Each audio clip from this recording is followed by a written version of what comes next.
അസ്സലാമു അലൈക്കും വറഹ്മത്തുള്ളാഹി വബറകാതുഹു. അൽഹംദുലില്ലാഹി കഫാ വസലാമുൻ അലാ ഇബാദിഹില്ലദീന ഇസ്തഫ. അർഹമുർ റഹീമായ തമ്പുരാൻ, കാരുണ്യവാനായ പടച്ചറബ്ബ് നമ്മുടെ ജീവിതത്തിൽ കരുണ ചെയ്യുമാറാകട്ടെ. നമ്മുടെ പാവങ്ങളൊക്കെ അള്ളാഹു പൊറുത്തു മാപ്പാക്കി തരുമാറാകട്ടെ. നമ്മുടെ സങ്കടങ്ങൾ, നമ്മുടെ വിഷമങ്ങൾ, നമ്മുടെ ദുഃഖങ്ങളൊക്കെ അള്ളാഹു മാറ്റി തരുമാറാകട്ടെ. സഹോദരങ്ങളെ, ജീവിത വിജയത്തിനായി മഹാനായ റസൂലുള്ളാഹി സ്വല്ലല്ലാഹു അലൈഹി വസല്ലമ തങ്ങൾ പഠിപ്പിച്ച 5 കാര്യങ്ങളുണ്ട്. ഈ കാര്യങ്ങൾ നമ്മൾ പാലിച്ചാൽ നമ്മൾ യഥാർത്ഥ വിശ്വാസികളാവുകയും അതിലൂടെ നമുക്ക് ജീവിത വിജയവും കിട്ടും. മഹാനായ റസൂലുള്ളാഹി സ്വല്ലല്ലാഹു അലൈഹി വസല്ലമ തങ്ങൾ പഠിപ്പിക്കുന്നതായി അബൂ ഹുറൈറ റളിയല്ലാഹു അൻഹു റിപ്പോർട്ട് ചെയ്ത ഒരു ഹദീസ്, അന്ന റസൂലുള്ളാഹി സ്വല്ലല്ലാഹു അലൈഹി വസല്ലം അന്നഹു ഖാൽ ഹഖുൽ മുസ്ലിമി അലൽ മുസ്ലിമി ഖംസ്. ഒരു മുസ്ലിം മറ്റൊരു മുസ്ലിമിനോട് 5 കടമകളുണ്ട്. 5 ബാധ്യതകൾ നിറവേറിയാൽ അവൻ യഥാർത്ഥ വിശ്വാസിയാണ്. നമ്മളൊക്കെ പലപ്പോഴും നമ്മുടെ അയൽവാസി മുസ്ലിം ആണെങ്കിൽ ഏറ്റവും കൂടുതൽ നമുക്ക് കണ്ടുകൂടാത്തത് അവനെ ആയിരിക്കും, ഇഷ്ടമില്ലാത്തത്. അവനോട് എന്തെങ്കിലുമൊക്കെ നമ്മുടെ കാര്യങ്ങൾ ഷെയർ ചെയ്യുന്നത് നമുക്ക് വല്ലാത്ത ബുദ്ധിമുട്ടുള്ള ഒരു വിഷയമാണ് അല്ലേ? ഒരു വിശ്വാസിക്ക് മറ്റൊരു വിശ്വാസിയെ ഇഷ്ടമല്ലാത്തൊരു സാഹചര്യം, അത് കുഫറിൻ്റെ ലക്ഷണങ്ങളിൽ പെട്ടതാണ്. മഹാനായ റസൂലുള്ളാഹി സ്വല്ലല്ലാഹു അലൈഹി വസല്ലം തങ്ങൾ പറഞ്ഞു, നമ്മൾ ജനങ്ങളോടുള്ള ബാധ്യതകൾ നിറവേറണം, പ്രത്യേകിച്ച് മുസ്ലിമീങ്ങൾ തമ്മിൽ.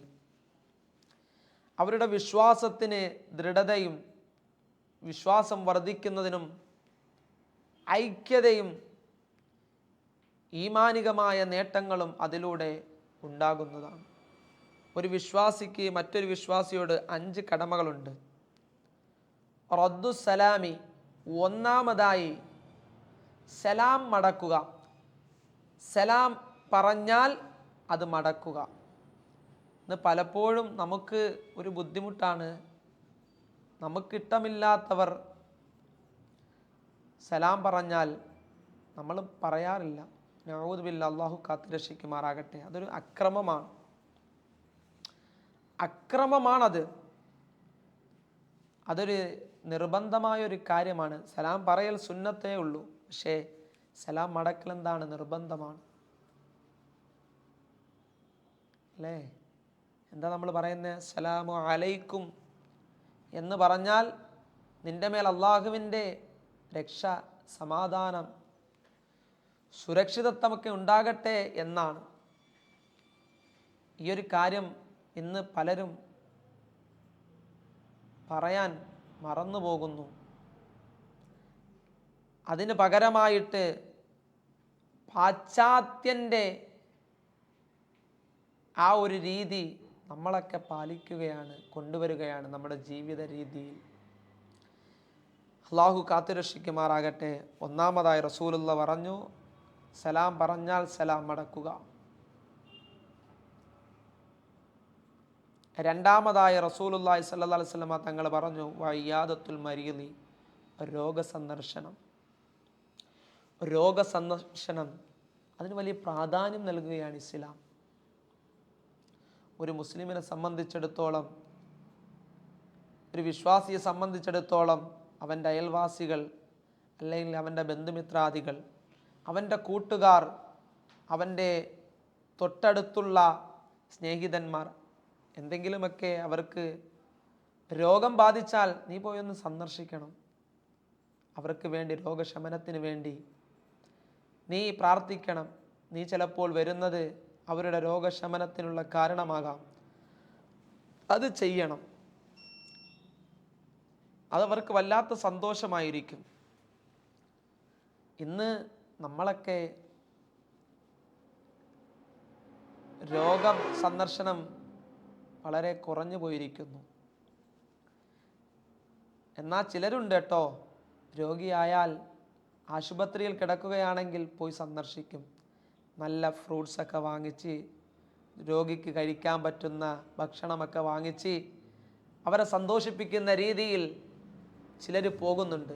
അത് മുത്തുനബിക്ക് ഏറ്റവും ഇഷ്ടപ്പെട്ട കാര്യം കേട്ടോ. അള്ളാഹുവിൻ്റെ റഹ്മത്ത് നിങ്ങളോടൊപ്പമുണ്ട്, നിങ്ങൾക്ക് അള്ളാഹു റബ്ബുൽ ഇസ്സത്ത് സന്തോഷവും ജീവിത വിജയമൊക്കെ നൽകട്ടെ അക്കാര്യത്തിൽ. സഹോദരങ്ങളെ, അതുകൊണ്ട് രോഗസന്ദർശനം അത് ഇസ്ലാം വലിയ പ്രാധാന്യം നൽകുകയാണ്. നാട്ടിലെ ഇമാമ്, പള്ളിയിൽ വന്ന് നിസ്കരിക്കുന്നവർ ഒരു വഖത്തിന് കണ്ടില്ല എങ്കിൽ തിരക്കണം. രോഗിയായാൽ ആ ഇമാമ് പോയി സന്ദർശിക്കണം. അപ്പോൾ നമ്മുടെ മഹല്ല് ഉന്നതിയിലേക്ക് എത്തും. ജനങ്ങൾ നമ്മളെ ഇഷ്ടപ്പെടും, അവർ നിസ്കരിക്കാൻ താല്പര്യപ്പെടും, അവർക്ക് നമ്മളോട് വല്ലാത്ത ഇഷ്ടമാകും. അപ്പോൾ നമ്മുടെ ശിഷ്യന്മാരോ നമ്മുടെ ബന്ധുക്കളോ നമ്മുടെ പിന്നിൽ നിസ്കരിക്കുന്നവരോ രോഗിയായാൽ അവരെ പോയി സന്ദർശിക്കുക. മൂന്നാമതായി റസൂലുള്ളാഹി സ്വല്ലല്ലാഹി അലൈഹി വസല്ലമ തങ്ങൾ പറഞ്ഞു, വത്തിബാഉൽ ജനായിസി, ജനാസയെ അനുഗമിക്കുക. ജനാസയുടെ കാര്യങ്ങൾ നിങ്ങൾ ഭംഗിയായി നിർവഹിക്കുക. മഹാനായ റസൂലുള്ളാഹി സ്വല്ലല്ലാഹി അലൈഹി വസല്ലമ തങ്ങൾ പറഞ്ഞു, ആരെങ്കിലും ഒരു ജനാസ അവനെ കഫം പൊതിയുന്നത് വരെയും അതിൽ പങ്കെടുത്താൽ, കഫം പൊതിയുന്നത് വരെയും നിസ്കാരത്തിൻ്റെ സമയം വരെയും ഒരാൾ പങ്കെടുത്താൽ അവനിക്കൊരു ഖീറാത്ത് പ്രതിഫലമാണ്. ഇനി അടക്കം കഴിഞ്ഞു, അടക്കം വരെയും ഒരാൾ ജനാസ പരിപാലിക്കുന്ന വിഷയത്തിൽ പങ്കെടുത്താൽ 2 ഖീറാത്ത് പ്രതിഫലമാണ്. സ്വഹാബത്ത് ചോദിച്ചു, നബി ഖീറാത്ത് എന്ന് പറഞ്ഞാൽ എന്താണ്? അള്ളാഹുവിൻ്റെ റസൂൽ പറഞ്ഞ്, ഒരു ഖീറാത്ത് അത് ഉഹദ് മലയോളം വരും, അതിൻ്റെ വലിപ്പവും അതിൻ്റെ നീളവും ഒക്കെ. 2 ഖീറാത്ത് 2 ഉഹദ് മലയോളം വരികയാണ് പ്രതിഫലം. അതുകൊണ്ട് ജനാസയെ അനുഗമിക്കണം. അത് അമുസ്ലിമാണെങ്കിലും അവൻ്റെ ജനാസയുടെ കർമ്മത്തിൽ, പരിപാലനത്തിൽ നമ്മൾ പങ്കെടുക്കണം. അമുസ്ലിമാണെങ്കിലും നമ്മുടെ ബാധ്യതയാണ്. മഹാനായ റസൂലുള്ളാഹി സ്വല്ലല്ലാഹി അലൈഹി വസല്ലം തങ്ങൾ 4-മതായി പറയുന്നു, വതശ്മീത്തുൽ ആതിഷി, തുമ്മിയ ആൾക്ക് മറുപടി പറയണം. എങ്ങനെയാണ്? അദ്ദേഹം തുമ്മി അൽഹംദുലില്ലാ എന്ന് പറഞ്ഞു എങ്കിൽ എന്ത് ചെയ്യണം? ഇർഹമുക്കുമുല്ലാ എന്ന് പറയണം. ഇർഹമുക്കുമുല്ലാ എന്ന് പറയണം, നമ്മുടെ ബാധ്യതയാണ്.